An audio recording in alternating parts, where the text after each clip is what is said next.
গছৰ কোমল কুঁহি পাতৰ আঁৰত লুকাই কুলিজনীয়ে মাতিবলৈ ধৰিলে আৰু মাতিবলৈ ধৰাৰ লগে লগে আচলতে যি বহাগৰ যি আগমন সেই আগমনৰ কথাকে সোঁৱৰাই দিয়ে আৰু ইতিমধ্যে যি বহাগৰ প্ৰস্তুতি বহাগক লৈ যি জল্পনা কল্পনা সেয়া যেনে প্ৰস্তুতি যি গ্ৰামাঞ্চলত সেই প্ৰস্তুতি প্ৰথমতে দেখুৱাৰ কাৰণে যত্ন কৰিম আমাৰ প্ৰাকৃতিক দৰ্শকে নিশ্চয় দেখিছে এয়া এটা ব্ৰেণ্ড আচলতে 4জন যুৱকে বগুৱানৰ 4গৰাকী যুৱকে এনেধৰণৰ এটা ব্ৰেণ্ড তৈয়াৰ কৰিছে আৰু তেওঁলোকে ইউটিউবত যথেষ্ট সমাদৃত হৈছে অৰ্থাৎ অসমৰ ইমূৰৰ পৰা সিমূৰে শদিয়াৰ পৰা ধুবুলৈকে খলকনি সৃষ্টি কৰিবলৈ সক্ষম হোৱা এইগৰাকী তিনিগৰাকী ঢোলৰ অজা বুলিয়ে এই মুহূৰ্তত ক'ব লাগিব তেওঁলোকে ঢোলৰ বিভিন্ন ধৰণৰ তেওঁলোকে গুমগুমনিত আচলতে গোটেই সমগ্ৰ পৰিৱেশ উত্তাল কৰি ৰাখিছে আৰু বগুৱানৰ এই 4গৰাকী যুৱকে মিলি পেলাই তেওঁলোকে যি ঢোলত চাপৰ মাৰি যি এটা ইউটিউব চেনেল খুলিছে আৰু এই ইউটিউব চেনেলৰ জৰিয়তে সমগ্ৰ অসমৰ লগতে সমগ্ৰ উত্তৰ পূৰ্বাঞ্চলত এক খলকনি সৃষ্টি কৰিছে আৰু এই মুহূৰ্তত মই প্ৰথমতে আমাৰ প্ৰাকৃতিক দৰ্শকক এটা দৃশ্য দেখুৱাৰ কাৰণে যত্ন কৰিম আৰু প্ৰথমতে তেওঁলোকৰ কাষলৈকে গৈছোঁ আচলতে ধুনীয়াকৈ বজাচোন কেনেকুৱা বজাই আছে এতিয়া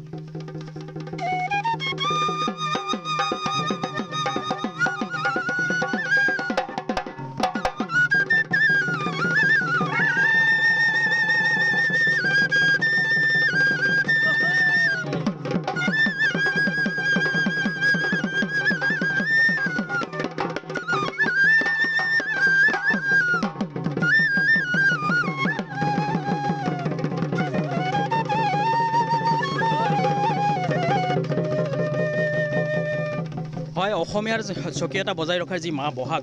হোৱাৰ লগে লগে যেন প্ৰতিগৰাকী অসমীয়াৰ মন উখল মাখল পৰিস্থিতিৰ সৃষ্টি হয় প্ৰতিগৰাকীয়ে যেন এপাক বিহুৰ সময়ত এপাক নাচিবলৈ প্ৰত্যেকে উদ্গ্ৰীৱ হৈ থাকে আৰু তেনে এক মুহূৰ্তত আচলতে যি আখৰা এই আখৰা সম্প্ৰতি অব্যাহত ৰাখিছে বগুৱানৰ এইসকল যুৱকে আৰু যি ঢোলত চাপৰ মাৰি তেওঁলোকে এটা যি তেওঁলোকে কনচেপ্ট এই আচলতে প্ৰকৃততে এই কনচেপ্টটো তেওঁলোকে ক'ৰ পৰা পালে প্ৰথমতে সেই কথাখিনি জনাৰ কাৰণে চেষ্টা কৰিম এই যিটো কনচেপ্ট তোমালোকে ল'লা যিহেতু যুৱ প্ৰজন্ম আজিকালি কিন্তু দেখা গৈছে যে মেক্সিমামে যুৱ প্ৰজন্মই আচলতে মোবাইল বা বাইক তেনেধৰণৰ ব্যস্ত থাকে কিন্তু তোমালোক সম্পূৰ্ণ সুকীয়াকৈ এটা ছিষ্টেমত যি ঢোলৰ অসমীয়াৰ স্বকীয়তা বজাই ৰখাৰ যি চেষ্টা সেই চেষ্টা অব্যাহত ৰাখিছে কি কাৰণত আৰু ক'ৰ পৰা এই কনচেপ্টটো পালা যে ঢোলৰ এই ক'ৰ পৰা পালা পোনপ্ৰথমেতো মই ক'বলৈ যাম মানে পোনপ্ৰথমে আমাৰ তৰফৰ পৰা আগন্তুক ৰঙালী বিহুৰ বহুত শুভেচ্ছা জনালোঁ সমূহ অসমবাসী ৰাইজলৈ আমি কনচেপ্টটো আমি সকলোৱে এইটোৰ প্ৰতি আমি একদম বহুত উতাওলা ভাল পাওঁ আমি অসমীয়া সংস্কৃতিটো জীয়াই ৰখাৰ কাৰণে আমি বহুত চেষ্টা কৰি আছোঁ যদিও নোৱাৰোঁ ভুল ভ্ৰান্তি হৈ থাকিব পাৰে সেইখিনি ভুল যাতে আমাক অসমবাসী ৰাইজে আমাক যাতে সকীয়াই দিয়ে বা কয় ভুলটো শুধৰণি কৰিয়াই দিলে আমি হয়তো বহুত ভাল পাম আমি সকলোৱে এনেই মোবাইলত থকাতকৈ আমি এটা ভাবিলোঁ কি আমি এনেই থকাতকৈ ঢোলটো লৈ যদি আমি টাইম পাছ কৰি থাকোঁ তেতিয়াহ'লে হয়তো আমাৰ বহুত হাতখনো ভাল হ'ব আমাৰ গোটেইকেইটাৰে লগতে আমি কিছু নতুন বস্তু উলিয়াব পাৰিম গতিকে লকডাউনৰ পৰা আমাৰ 2 বছৰ আগত লকডাউন যিটো ফুল লকডাউন হ'ল তেতিয়াৰ পৰা আমি সেইটো কনচেপ্ট লৈ ল'লোঁ একেলগে বাহিৰবাদকজনো আছিল বাহিৰবাদকজন হয়তো কিছু অসুবিধাৰ ফলত 4জন আছোঁ অসুবিধাৰ ফলত সি আহিব নোৱাৰিলে আমি 3জন আমি 4জন লগ হৈয়ে থাকোঁ দিনত এবাৰ হ'লেও আমি লগ হ'মেই এইটো ক্ষেত্ৰত যে কিছুমান নতুন বস্তু বজাবলৈ চেষ্টা কৰোঁ কিছুমানক ডাঙৰ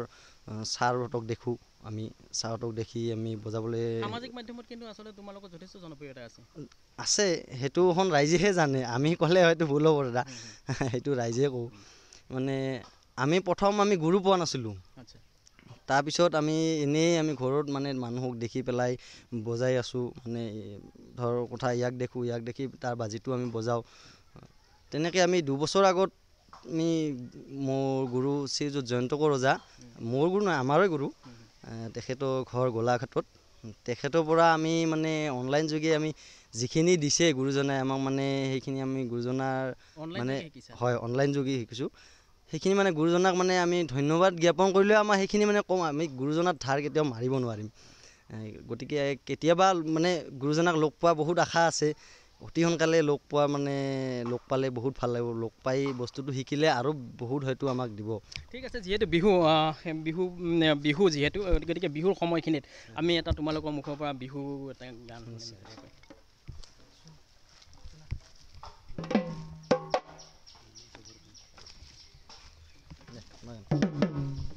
ঐ কিনো চত মহিয়া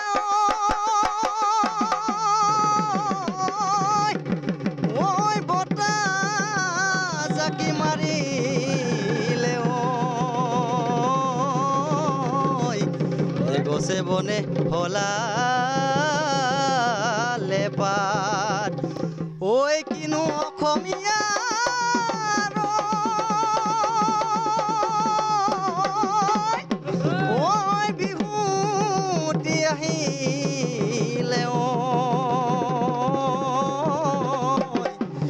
গৰু চালে লগালে মা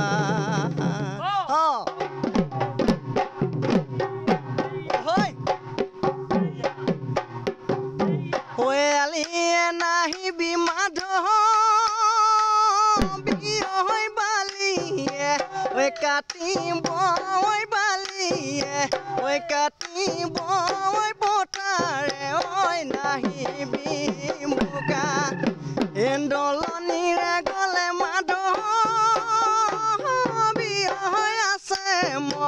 এহৰ গোৱাল হৈ আছে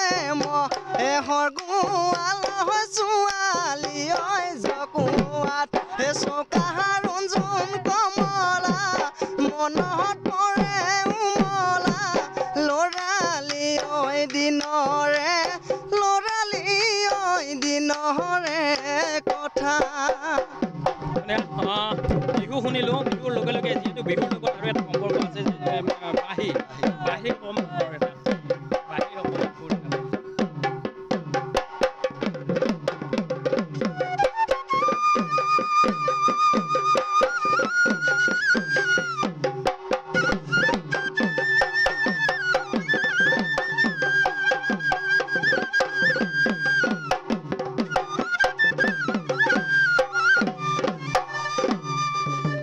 হয় এনেধৰণে আচলতে যি চাৰিগৰাকী যুৱক আজি তিনিগৰাকী উপস্থিত আছে আৰু এগৰাকী নাই যিহেতু বিহু সমাগত আৰু সেই সমাগত সময়খিনিত আচলতে এওঁলোকে অব্যাহত ৰাখিছে তেওঁলোকৰ আখৰা ঢোলৰ চেৱত আচলতে গুমগুমাই গৈছে গোটেই সমগ্ৰ অঞ্চল বগুৱান অঞ্চল সমগ্ৰ অঞ্চলৰ ধুমুৰ গুমগুমনিত এতিয়া যেন প্ৰতিগৰাকী নাচনী বা প্ৰতিগৰাকী অসমীয়াই যেন এতিয়া বিহুৰ কাৰণে উদ্ৰাৱল হৈ পৰিছে আৰু এনে সন্দিক্ষণত আচলতে এইসকল যুৱকে ইতিমধ্যে আচলতে মই পূৰ্বই কৈছোঁ যে এইসকল যুৱকে খলকনি সৃষ্টি কৰিছে যি সামাজিক মাধ্যমত খলকনি সৃষ্টি কৰিছে আৰু এইসকল যুৱকে এনেধৰণৰ নতুন প্ৰজন্মই আচলতে যি সময়ত মোবাইল বা বাইকক লৈ ব্যস্ত হৈ আছে যুৱ প্ৰজন্ম তেনে সময়ত কিন্তু এই চাৰিগৰাকী যুৱকে বা এই আজি উপস্থিত থকা এই তিনিগৰাকী যুৱকে যি এটা পদক্ষেপ লৈছে এয়া সঁচাকৈ লক্ষণীয় আৰু সঁচাকৈ আদৰণীয় পদক্ষেপ আৰু এই মুহূৰ্তত আচলতে আমিও এওঁলোকক আমাৰ প্ৰাগ নিউজৰ তৰফৰ পৰা শুভেচ্ছা জ্ঞাপন কৰিছোঁ আৰু তেওঁলোকৰ যাতে উজ্জ্বল ভৱিষ্যত সুন্দৰ হয় তাকে কামনা কৰিছোঁ।